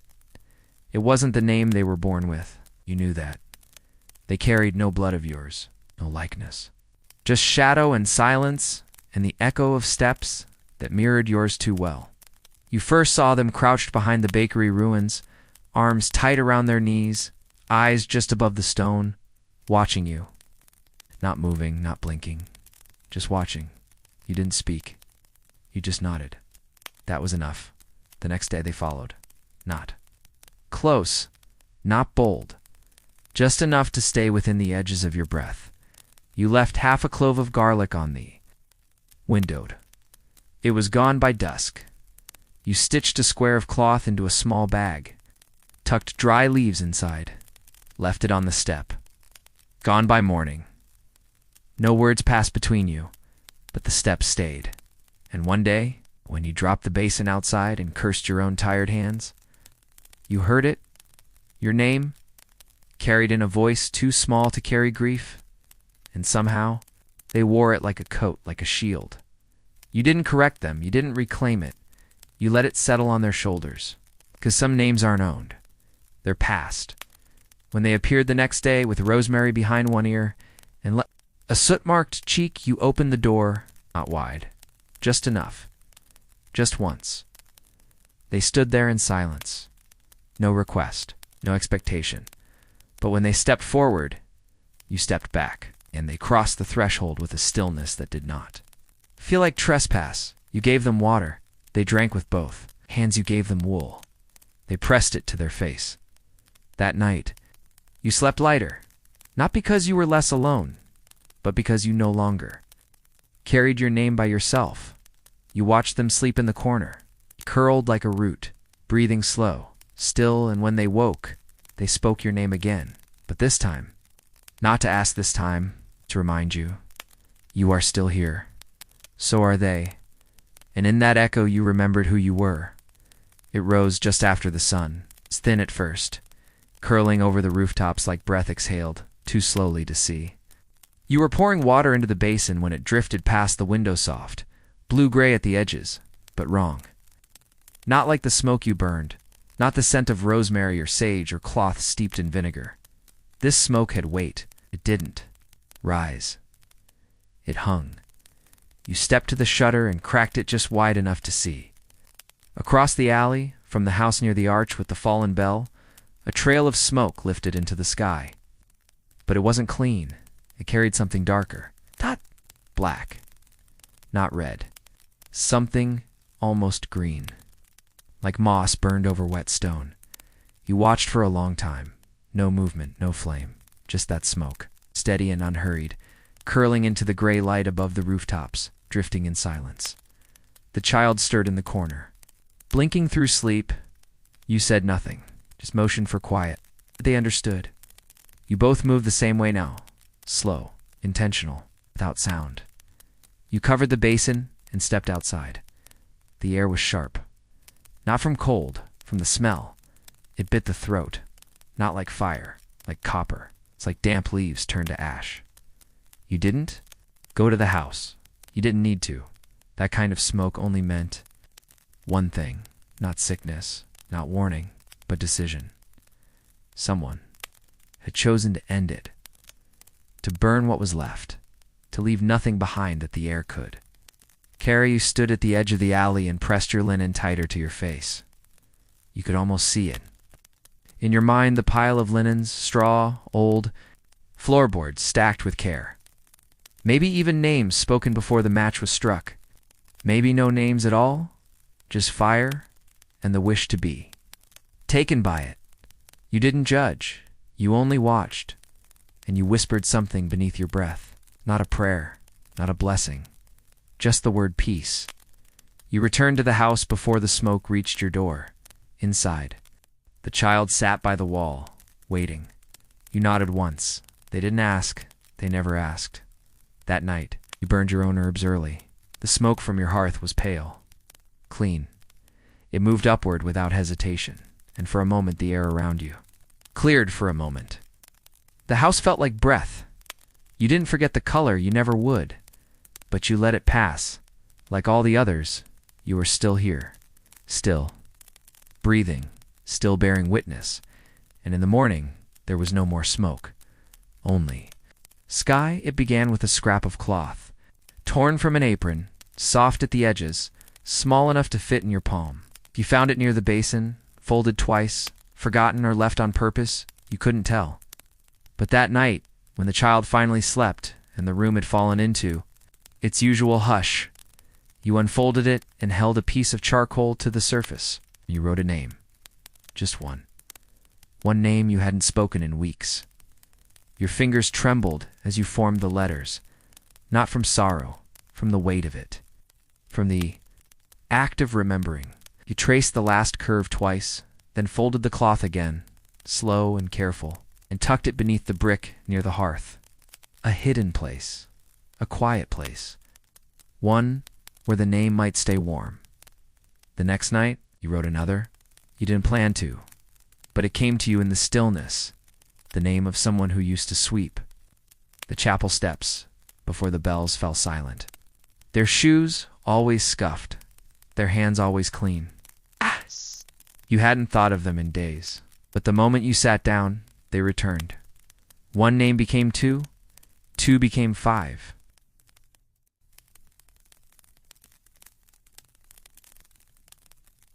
You wrote without voice, without tears, only the sound of cloth pulled taut, and the soft scratch of memory onto fiber. You didn't look at the names once they were. It's written. That wasn't the point. You only needed to keep them from disappearing. The cloths grew into a stack. You placed them in a box once used for herbs, lined them with mint leaves, turned the box once, slowly with both hands, before sliding it under the bed. Each night, you returned to it, not to read, not to count, just to add. But the names kept coming. Some half-formed, some without faces, some whose hands you once brushed as you passed in the market, some who only ever looked at you once and smiled. You didn't remember them, call clearly, but your hands did. They wrote slowly, deliberately, like stitching a wound that would never close. Only soften. The child saw you writing once. They didn't ask. They only sat nearby, silent, watching the next night. They handed you a scrap of cloth folded twice. No words, just a tiny charcoal mark. You unfolded it, and they're shaky. Uneven was. Another name? One you didn't know? But it belonged. You nodded, placed it with the others, and in that quiet, you understood. You would never finish the list. It would grow long after your hands stopped writing, but still, would add. Because names were what the silence feared most, because names held shape. And shape meant memory, and memory meant they had lived. Slept that night with charcoal still on your fingers, and dreamed of hands. Holding hands beneath a quiet sky, you hadn't tasted sweetness in so long that your mouth had forgotten the shape of it. Water, herbs, ash, broth when there was any. Everything sharp, bitter, grounding, but never sweet. never anything that lingered in the throat like sunlight pressed behind your teeth. So when you found the jar, nestled beneath the edge of the shutter, where the light barely touched, it didn't feel real. You hadn't heard footsteps. No knock, no. Whisper at the sill, just the jar. Small glass stoppered with wax and wrapped in. Dark linen, no name, no mark, no reason you brought it inside with both. Hands held it up to the window. The light moved through it like gold made soft. You didn't open it right away. You watched it, let it sit on the table. While the day passed through your room like a long breath, you thought about where it came from. The hills beyond the outer wall. Cellar, untouched by sickness. A stranger with hands steady enough to tend bees in silence. The idea of bees still living made something ache inside you. A good ache. The child saw the jar. They stared for a long time, then looked at you, as if waiting for permission. You nodded once. Slowed together, you broke the seal. The scent rose first, deep. Warm, real, your fingers shook. You dipped a corner of stale bread into the jar and passed it to the child. They bit once, then held it close. You took a taste next. A drop on the tip of your tongue. It bloomed. You closed your eyes, felt it reach down. Your throat, into your chest, your limbs, your ribs. It felt like presence. Like someone still believed in giving. Like someone knew you were alive. You rationed it. A spoonful in the morning, a touch on the lips during fever, a sweetness folded into quiet. Never wasted it. Sat on your shelf. Like a promise. You never saw who left it. Never heard them pass. Again, but you lit a candle for them. Left it near the shutter. Unspoken. Thanks not for survival, but for remembrance. For reminding your body how sweetness felt. For reminding your breath that it was still yours. And when the last of it was gone, you cleaned the jar, wrapped it in cloth, and placed it on the WINDOWSILL, empty. But full of meaning. The child asked what it was. You said only, a kindness. They nodded and sat with you in the silence. Mouth still sweet, heart still full. You had always known it was there, even before the sickness came. Even before the city went quiet. It's a subtle difference in the sound when you walked across the boards. A softness in the step by the hearth. The way the dust always gathered in a perfect line, no matter how often you swept, but you never tried to open it. Not until that night. The wind had been strange all day. Not strong, just persistent, sliding through the cracks with the smell of rain and old iron. The child had fallen asleep early, curled beneath the blanket with their hands still clutching the empty honey jar. You sat alone in the dark. The candle burned low, and something beneath your heel shifted. Just a little, but enough. You moved the stool, sighed, knelt down, ran your fingers along the seams of the board you'd always avoided, and there it gave, not easily, but willingly, as though it had waited for you. You pried it open with the back of a spoon, careful not to break the wood. The sound was soft, a sigh more than a creak. Dust rose into the lamplight, curling in the air like something exhaled from a dream. Below, there was space. A hollow room, shallow, boxed, lined with stones packed tight, like hands had arranged them. In silence, you reached down first. Let your fingers brush the earth. It was cold, not damp, still in. Then you saw the items. Wrapped in cloth, old cloth, yellowed and brittle. A jar. A book. A piece of jewelry that still held warmth, as though someone had only just taken it off. Everything placed with care, nothing discarded, not hidden out of fear. Preserved. You lifted the book last. The cover was cracked, the pages curled. But the ink had survived. Not a ledger, not a prayer, a list, not of names, but of things. The way to boil time with water from the east. Well, the mixture to keep a fever from climbing, the phrase to whisper over vinegar-soaked linen when placing it, beneath the pillow of someone who still had breath. You didn't understand every word, but you didn't need to. It was not instruction.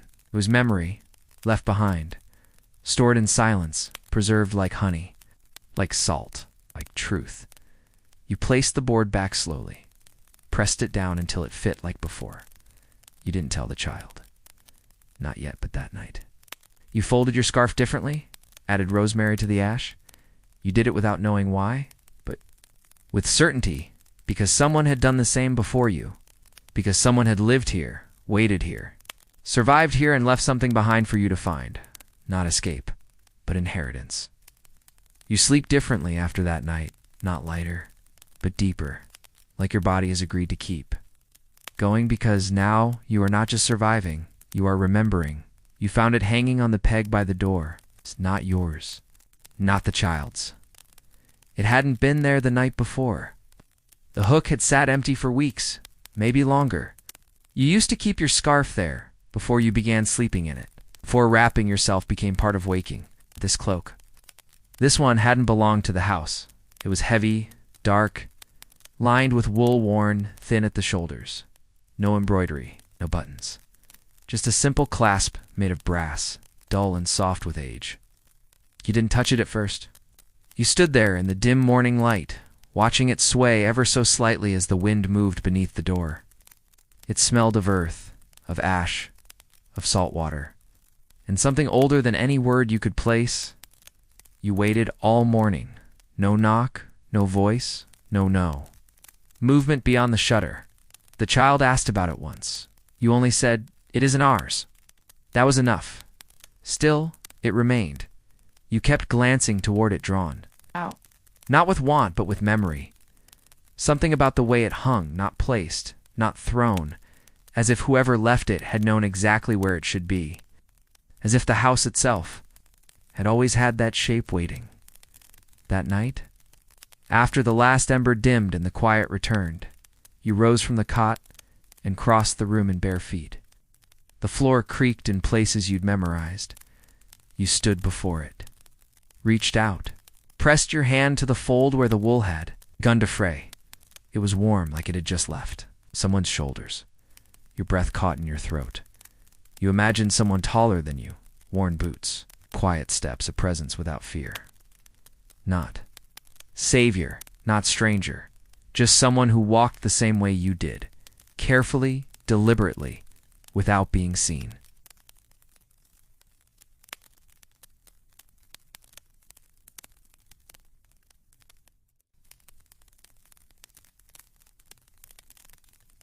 You took it down slowly, held it against your chest. The weight of it grounded you, reminded you of nights long before the silence when your mother used to wrap you in her coat after storms, pressing your ear to her ribs so you could hear the world continuing inside her. You didn't put the cloak on? Not yet. You folded it, set it beside the cot, and whispered. You left something behind, whether that was a message, gift, or a memory in cloth. You would carry it, and tomorrow, when you walk out to the alley, when the wind changes again, you'll take it with you. And if someone sees you and says nothing, that's fine, because you'll know it was never yours, but now it belongs to you. You found it at the base of the stairs, nestled between two loose stones where water used to gather when the rains came hard. You weren't looking for anything, just clearing the leaves that had blown in beneath the door. But your fingers brushed, metal cold, smooth, quiet, and you knew even before you lifted it that it had been waiting. It was simple. A thin band of silver, dulled by time, the edges softened where another hand had once worn it long without removing. No stone, no engraving. Just a mark inside the curve rubbed nearly flat. As if someone had touched it 1,000 times in silence. You turned it over in your palm, pressed it between your thumb and forefinger, and without thinking, slid it on too. Your finger, it didn't fit perfectly, just well enough to stay, just well enough to feel. The child asked about it once. You shook your head.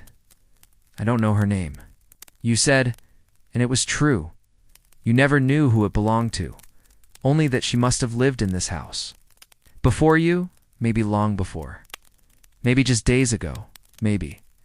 She was one of the last to walk down the alley before the doors closed for good. But the ring, it felt like hers, still warm, still. Full, you wore it while boiling water, while tending the ash, while folding cloth.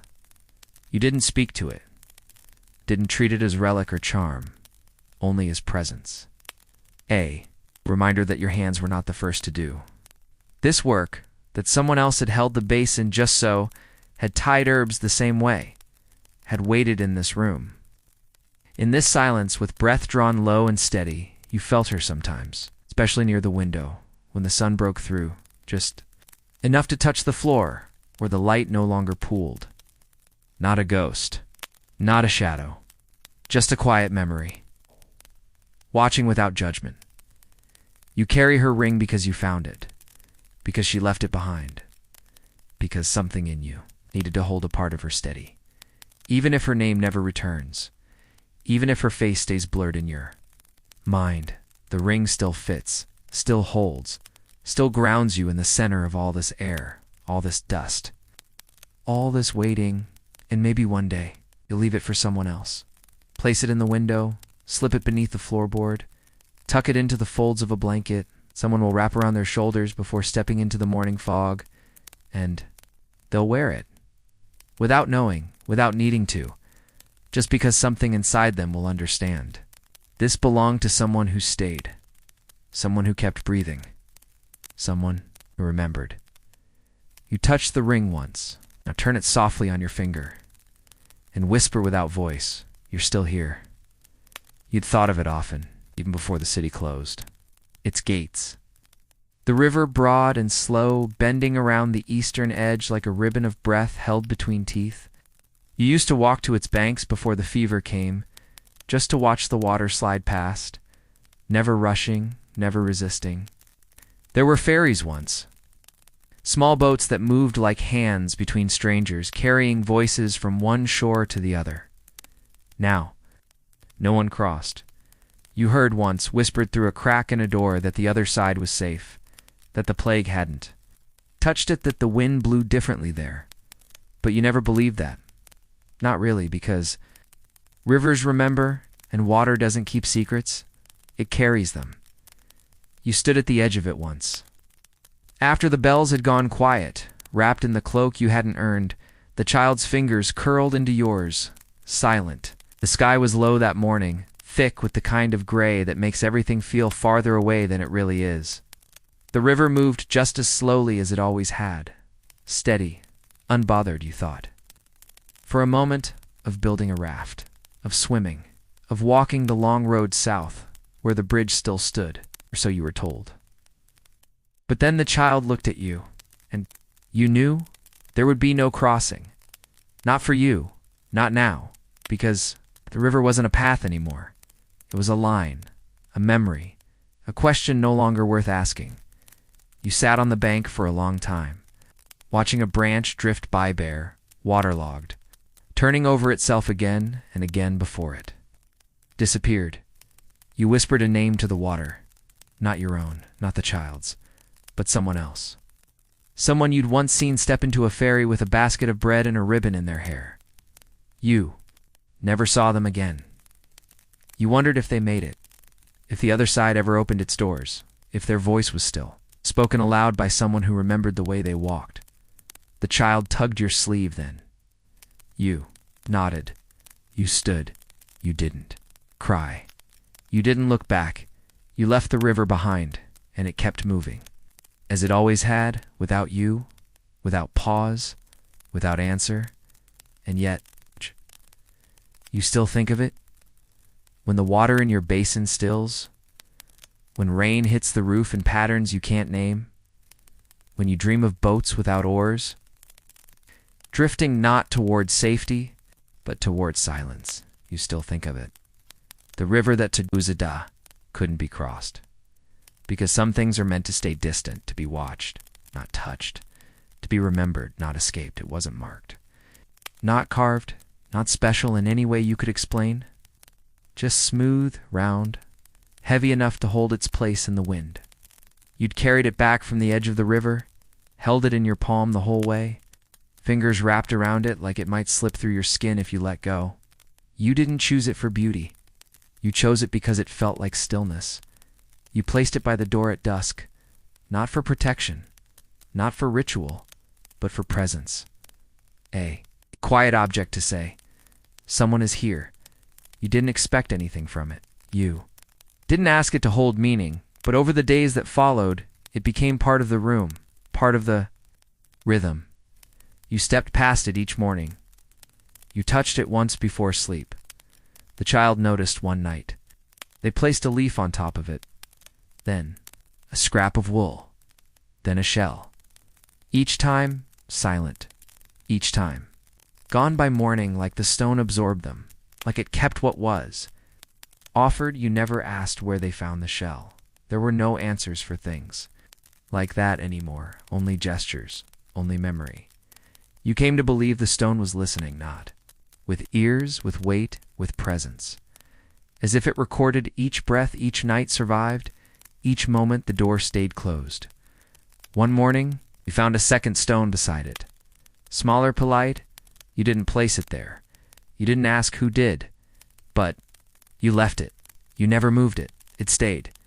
You took to placing your hand on the first stone each time you opened the door, even slightly. And when the wind blew hard across the alley, scattering ash and herbs and scraps of cloth, the stone stayed where you left it, anchored, anchored, and you were. In a world where everything moved, the stone stayed. In a world where everything forgot, the stone remembered. You never gave it a name, but in the quiet of certain nights, and the candle burned low, and your breath slowed to match the stillness of the house, you would think of it not as an object, but as a witness, a companion, proof that you existed here, that you lived here, that you endured here. And the next morning you found a flower, dried and folded, resting beneath it. No stem, no roots, just petals that had chosen to stay.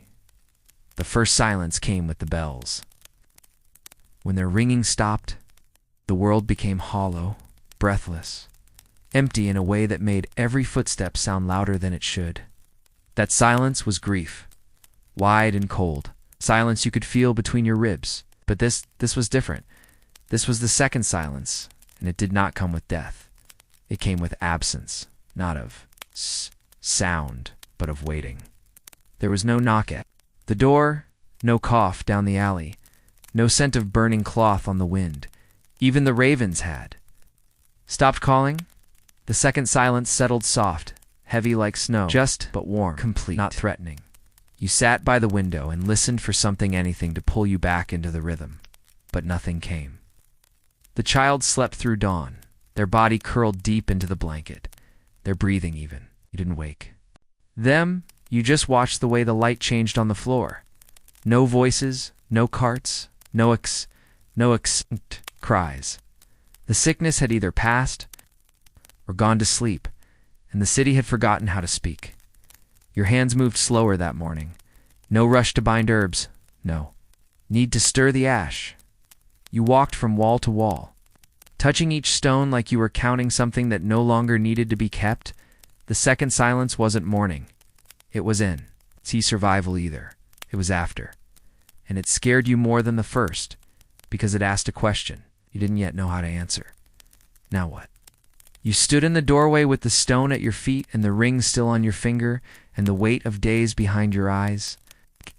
And you whispered not a name, not a plea, just sound. Your voice was hoarse, cracked, unused. It didn't echo. It didn't call anything forward, but it reminded you. You still could.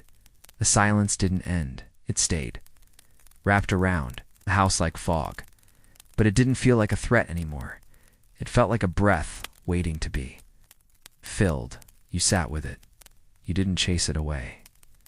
Because maybe the second silence wasn't meant to be broken. Maybe it was meant to be kept, like a folded letter no one needs to read. Only hold. And in that silence, you began to hope quietly, without urgency, without words, because after all that was lost. Stillness could be a beginning. You don't notice it at first. The way your breath shifts, how it slows. Not from sleep, but from watching. How the rhythm you used to count your own heartbeat now follows someone else's. The child, curled in the corner, mouth slightly open, chest rising in small waves. You time your inhales to theirs. It's not to match, to guard. There was a time when you breathed only to stay alive. Now you breathe so.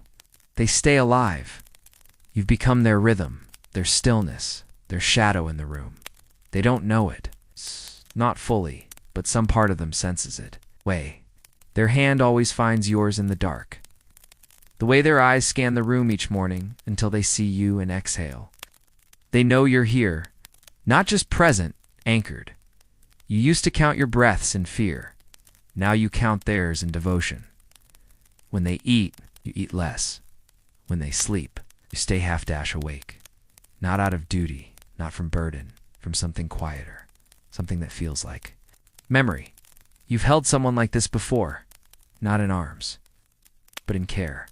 Maybe a sister, maybe a stranger who once reached for your scarf when they couldn't stand on their own. It doesn't matter now. What matters is that your breath has changed. It moves slower, deeper, less frantic. Because you know now if you panic, they panic. So you don't. Even when the wind howls through the alley, even when the candle dies, before you're ready, even when you wake in the middle of the night from dreams that smell like fire, you breathe. For them, because they are still learning. What silence means, still learning how to live inside it, still learning that the world, even now, is not empty. It just waits. The child says your name one night, not in fear, just to make sure you answer with a nod, and they close their eyes again. Your chest rises once more, slow and steady, and this time you realize the breath you draw is not just protection. It is a gift, and you offer it freely, because even in a city that forgot how to speak, you are still someone's shelter. It burns lower than it ever has. A stub of wax in a dish that once held herbs, now hollowed with heat and use. The flame flickers, thin and gold, no longer strong enough to cast shadows, but it holds, just barely. You sit beside it, knees drawn in, the child asleep nearby, hand curled against their cheek. You haven't slept. You don't plan to. Not until the light fades. This is the last lantern before. Morning. You've lit many. Some with hope. Some out of fear. Some just to keep the silence from swallowing the room. But this one is different. It feels like a closing, not of life, of season, of season. Time, of the chapter that began the day the bells went still. The wax pools at the base, slow and thick, like breath turned to memory. You watch it without blinking. The flame flutters, dances once, then steadies again. You remember every time you've guarded it through wind, through sleep, through nights where the fear pressed against the windows like frost. And yet you never let it go dark until now, because now it can. Not as surrender, but as permission. Child stirs once. You lean over and brush their hair back with the tips of your fingers. They don't wake, but they turn toward you. Unconsciously trusting, anchored, the room smells of cooled ash and sweet linen. The scarf you once wore every hour of the day now lies folded on the stool. The herbs are tied for tomorrow's fire. The stone still waits by the door. Nothing is finished, but everything is ready. You breathe in as the wick curls inward. The light pulls tighter, smaller, not in fear, but in rest. And for the first time in all these nights, you don't feel the need to relight it. You let the last of the flame burn in silence. No movement, no prayer, just you, still watching the moments shift. And when the lantern. The darkness is not cruel. It is full, warm, and outside. Beyond the shutter, the first bird begins to sing. It happens slowly, not with a trumpet, not with sudden warmth, just a light that creeps in under the door, pale and gold, like it's unsure if it's allowed to return. You don't open your eyes right away. You feel it before you see it, that shift in the air, soft and unhurried. The stillness no longer feels like warning. It feels like breath, like a beginning you didn't expect, but always carried inside you. You rise without noise, without thought. Your body knows the rhythm now, the way to move before the rest of the world wakes. The child is still asleep, their face turned to the wall, one hand beneath their cheek. Their breathing is slow, peaceful, steady. You pull the blanket higher around their shoulder. Let your hand linger for just a second. The room glows faintly. Not from fire, not from smoke, from morning. True morning. The kind you hadn't seen in weeks. Or longer. You move to the door and press. Your palm against the wood. It's warm. Not from within, from without. The sun touches it gently, like someone remembering your name. You pull the latch. The door creaks, but not with resistance. Just memory. You step out, and everything has changed. The air carries scent again. Damp earth, rosemary from the broken garden. Faint sweetness of old stone kissed by light. There are no cries, no carts, no chalk marks. Just wind and birds, and somewhere very faintly, the sound of a broom brushing the street. You close your eyes, let it wash over you, the city. It isn't whole, it may never be, but it's alive. The shutters of the house across the alley open. A hand appears, then another. You don't call out. You don't need to. They see you and nod. And the silence folds into something warmer than voice. The child appears at your side. They take your hand. Their skin is warm. You stand together at the threshold of a home that kept you, a world that forgot you, and a morning that finally remembers who you are. You breathe in, no cloth, no fear, just air full and clean. And as the sun rises over the rooftops like a hand reaching down to cup your face, you whisper to yourself without sound, "This morning belongs to me," and the day begins.